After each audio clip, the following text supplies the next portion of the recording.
Hello and welcome to The Shift powered by ETH Insights. The Shift showcases industry leaders from various fields talking about their challenges, opportunities, and strategies for the future. Watch The Shift to gain valuable insights from these industry leaders and stay ahead of the curve. Hi Devansh, welcome to this interview series. It's a pleasure to host this interview with you. Pleasure to be here, Ritika. Thank you. Taking our conversation to renewable energy, how do you think India's renewable energy landscape is evolving? Look, I think India is at the forefront of the global renewable energy drive. And I think the biggest ambassador we've had is our Honorable Prime Minister Modi ji. I think the way he's set up very ambitious targets is just phenomenal. And I think at INOXGFL, we're really trying to do our bit to be at the forefront of energy transition. I think we've got some phenomenal policies in place. We've got very ambitious targets. There's always more which can be done, and I'm not here to crib about that. But I think we're doing the right things in solar, we're doing the right things in EV, in battery, in wind. And I think as we move forward, I think India's in a very, very sweet spot. And how do you think that this is going to impact the global landscape of the renewable energy? Look, I think it's going to impact in two ways. One, you're seeing what I would say a forward-looking developing nation like India being at the forefront of SDG goals, right? And we're moving towards our net zero targets very, very rapidly. And then you've got some developed countries, which obviously I won't talk about, who keep going back and forth with respect to their commitments. But here you've got a country which is a democratic nation, moving very, very firmly in a very focused, organized manner. It's stable. We're not going up and down, number one. Number two, I think with the huge thrust on our domestic market, I think we're going to create a very large manufacturing ecosystem. We have that in wind, we are going to have that in solar, we're going to have that in battery and EV. And I think we could become a massive exporter globally, given our cost structures and our ability to develop technologies. I think India is eventually going to be at the forefront of the renewable capital goods ecosystem. And what are some of the innovations that we can expect from INOXGFL in this growth? Oh, look, we've been at the forefront of wind. We were the first to launch double-fed induction generators, some of the largest turbines. We've recently launched our 3.5 megawatt turbine, 3.3. We're now moving toward the 4.5, 5 megawatt turbine. We're constantly reducing the cost of energy. In the battery space, right, we're making the heart of the EV vehicle. I think it's not a known fact, but effectively, in an electric vehicle, the battery is 40% of the vehicle's cost. And the products which we make are 40% of the battery's cost. So in effect, we control 15% of an electric vehicle's ecosystem. And we're really innovating to create chemical-backed products at costs which are way cheaper than what's been happening globally. So we're doing a lot of that. On our fluoropolymers for green hydrogen, we've been working on R&D for the past 6 or 7 years. It's probably a duopolistic, monopolistic market, but we're now just at the cusp of commercial sales there as well. We've recently announced our foray into solar, and we've moved with TopCon. So a lot of other players have been on mono and poly and PERC and so on and so forth. But we're moving with the most up-to-date tech products, which can bring down the cost of energy and not outdated products just for the sake of dumping in the market. So hopefully we will keep innovating, and we will be at the forefront of energy transition. Do you think the policies we have right now for green hydrogen are enough, or do we need more such policies? As I said, we've got a great mission statement out there.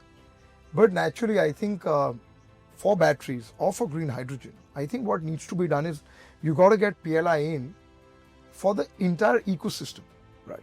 So for example, in green hydrogen, if you've got a 100,000 ton guy setting up green hydrogen, right? What's effectively happening, you're giving him some subsidy or PLI to build that. But what about the entire ecosystem, the electrolyzers? What is green hydrogen? It's nothing but hydrogen generated through electrolysis by using wind and solar. So wind and solar is domesticated, and we are very competitive in the cost of energy. But the electrolyzer, you got to make that competitive. And you got to get more PLI in for the ecosystem. And that's missing in battery, that's missing in green hydrogen, electrolyzers. So I think, we are pushing the government, we are talking to the government, that if you're really going to make a very large splash on this, and we've got a 5 million target by 2030 for green hydrogen, you've got to get the entire ecosystem covered. Otherwise, you're just going to be importing the basic raw materials, and that's not going to make us Atmanirbhar in the true sense. What are some of the challenges you have faced working in the renewable energy landscape? Look, historically, this this sector's been prone to a lot of government regulations. And, what it needs is stability. And it's great to have Modi ji now. It's very, very stable policies. I would say at least post-COVID, we have a very, very stable policy outlay. COVID was a time when you had a lot of changes. First term, obviously a lot of the cleanup was happening. But today, there's a very clear mission, very stable policies, and that enables global investors or Indian entrepreneurs to come in and put thousands of crores or billions of dollars of capital. And I think that is the most important thing. When you have policy flux, you just can't invest. So obviously on the central side, there's a lot of clarity. We need to do a lot more at the state level. But thanks to a lot of the states now being aligned with the center, I think you're going to see a lot more movement. But, we gotta work much more closely between the center and the states to ensure there's more stability. My next question to you is, how are some of the trends that are going to impact the renewable energy landscape? What are some of the trends? Look, I think in terms of trends, what we're really moving towards is a situation where you have RTC and FDRE. RTC is round the clock, FDRE is fixed dispatch renewable energy. We are now no longer dealing with, just plain wind or plain solar. Yeah. Because if you've got a large target of say 500 gigawatts by 2030 and you're adding almost 50 gigawatts of renewables to the grid, you've got to take care of stability. And I think that's leading to more and more wind being required, more and more battery, because effectively battery is too expensive at this moment in time.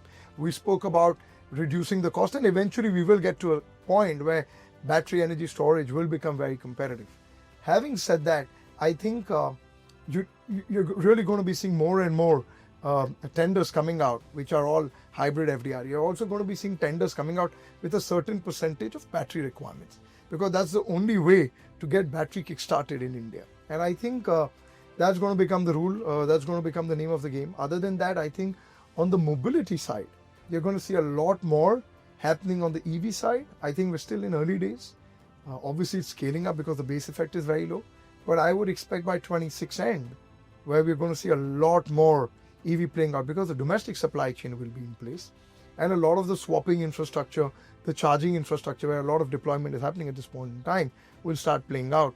So I think these are two things which eventually, over the next 12 to 18 months, you'll see a lot more of that playing out in India. As a leader, how do you implement sustainability in your daily life?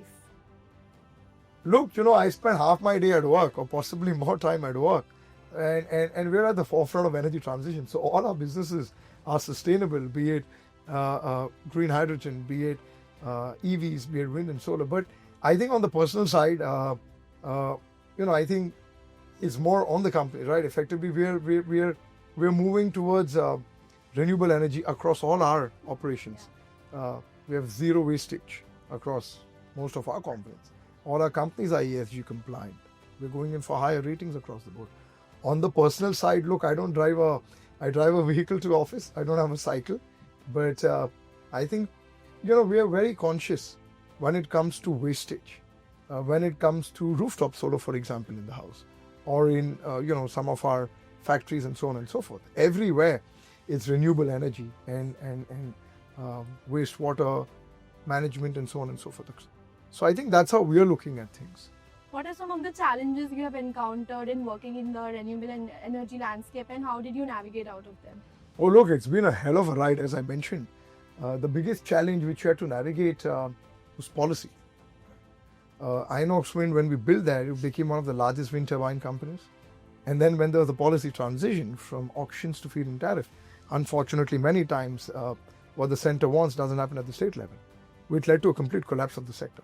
So we had virtually 30 out of 33 players shut down or go bankrupt. It was probably just one or two players, and we were the only player which survived and is flourishing with zero haircut to any banker, any creditor, any individual. The only way to survive is you got to think out of the box, number one. Number two, in our group, we don't carry debt. We've been very brutal with respect to cost efficiency and profitability. And because of that, we've never carried large debts. Even when the sector went down, we probably had about 1,000 crores, which we kind of funded by selling non-core assets, by the family pumping in money. But effectively, I think the best way to navigate any of this is to be net cash, not carry debt, and be agile and nimble, right? You got to keep thinking of disruption. At INOXGFL, we are paranoid. we're forever looking at what could come next, which could disrupt us, or moving into complementary businesses. So recently our foray into solar is because we've captured a very large chunk of the wind pie. We're the largest turnkey providers in India. Where else do we go, right? So we saw RTC and FDRE, and we said, then why don't we go into solar? So we've now forayed into a 5 gigawatt manufacturing complex in solar, and we'll capture a large chunk of that market. We've gone into our own cranes. We've gone into our own transformer manufacturing. So we're looking at every piece of the puzzle and trying to capture it to capture value. So I think the only way to navigate is be agile, be nimble-footed, take risks, balanced risks, and back it by capital. If you don't have capital, you're not going to be able to do anything. And fortunately for us, we've created massive value in the markets across our listed companies. And as a result of that, we've been able to raise significant amounts of capital for some of the newer ventures we're building out. And that enables us to move forward very, very rapidly. How is India moving towards its sustainable goals going, and how do you think INOXGFL is contributing to it? How do you envision the future? Look, I think India is at the forefront of moving towards net zero. We announced a massive 500 gigawatt target by 2030. Modi ji's been vocal about making us net zero. Of course, it's a larger vision, mission 2070, because we are a very forward-looking developing country, right? Our per capita energy consumption is peanuts. So we need to have energy as the aspirations of the lower class and the middle class keep moving up. And I think to that extent, I think we're doing the right things. A 2030 target of 30% electric vehicles, 500 gigawatts of renewable energy, innovating with RTC, FDRE, developing, the National Clean Manufacturing Mission, which was announced in the recent budget, is a step towards our direction as well, that we want to become global champions. Atmanirbhar will anyways happen now, but we want to create ecosystems and manufacturing supply chains where we can go out and service the world. And I think we're doing everything right. As I said, probably we need to have more coordination between states and centre. Fortunately, a lot of the states are now aligned. But yes, we need to be proactive and keep doing that. I think the government is hearing industry. We are moving a lot of policy measures, working with the government. There can always be a lot more. As I mentioned, you can have PLI for the entire ecosystem. But these are things which we need to do, and I think hopefully the government is going to be moving on that path.